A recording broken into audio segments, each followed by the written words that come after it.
Hi there, Father McKee, Father Francis McKee from Pierrefonds. And the title of my YouTube today is Thank You to Our Police Officers. No, it's not a systematic problem we have, but we have a problem of the character formation, the good character formation of our children. And we need to work on that. So I'd like to begin by taking a moment to say thank you.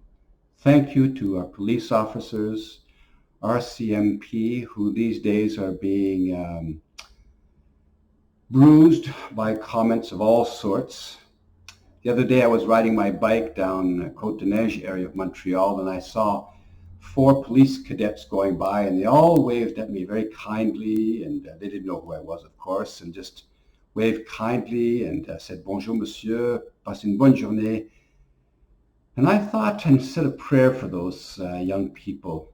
There was two young men and two young women. I prayed for them, and I thought, boy, you sure are courageous to go into such a noble profession with such antagonism coming from not many voices, but sufficient voices that could easily discourage young people from wanting to be of service to the society. And I said a little prayer for them.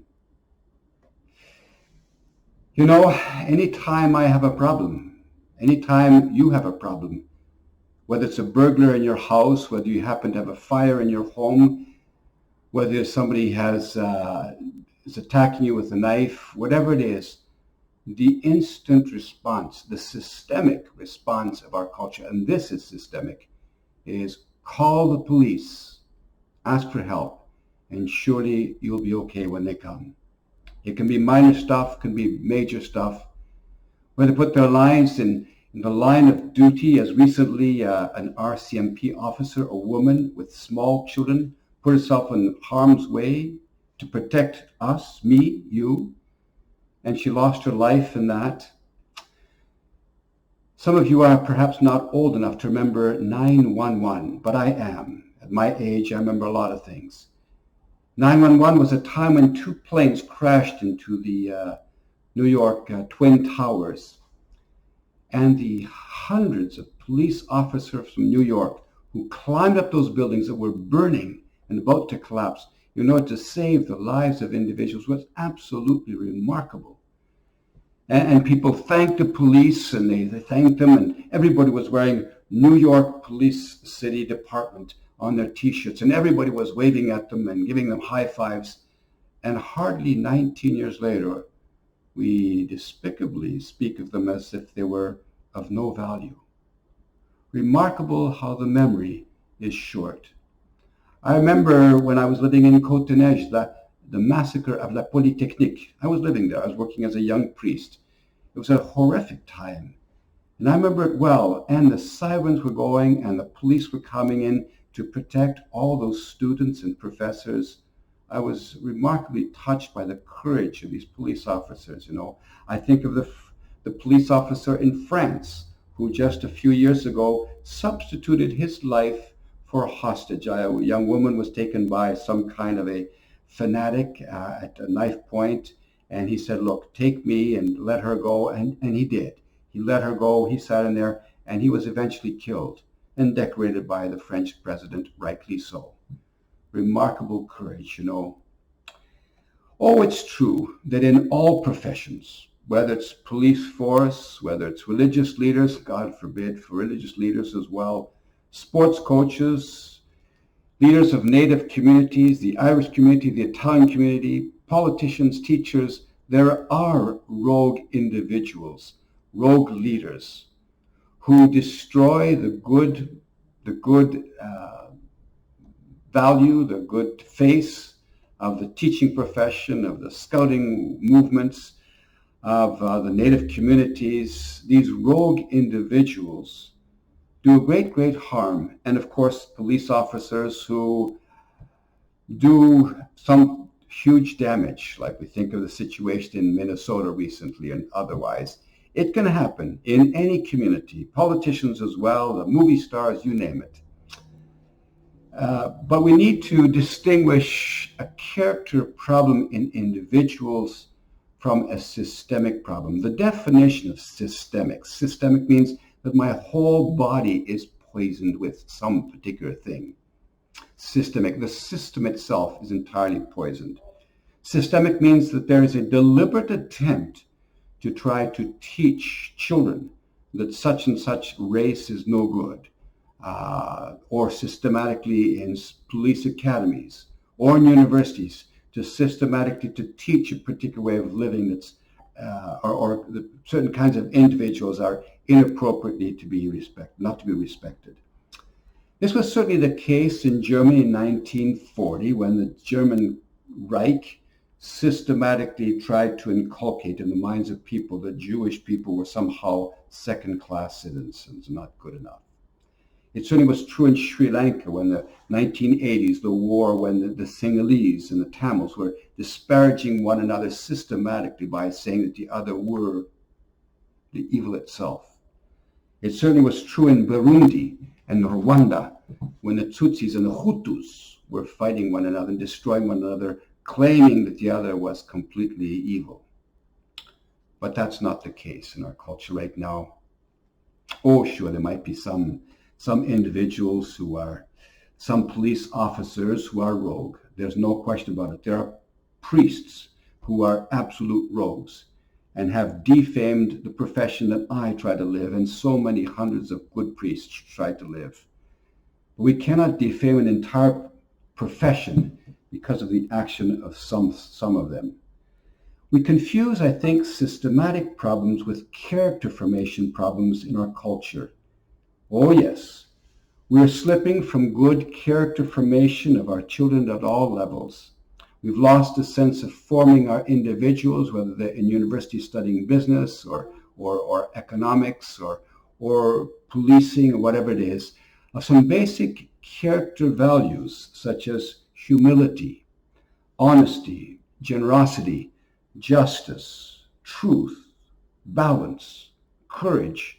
Those are the things, the items of what we call character formation, about which Martin Luther King spoke when he said, in his great speech about the dream, I dreamed that we would not judge my children by the color of their skin, but by their character. What did he mean by character? He meant exactly that. Honesty, courage, justice, humility, honesty.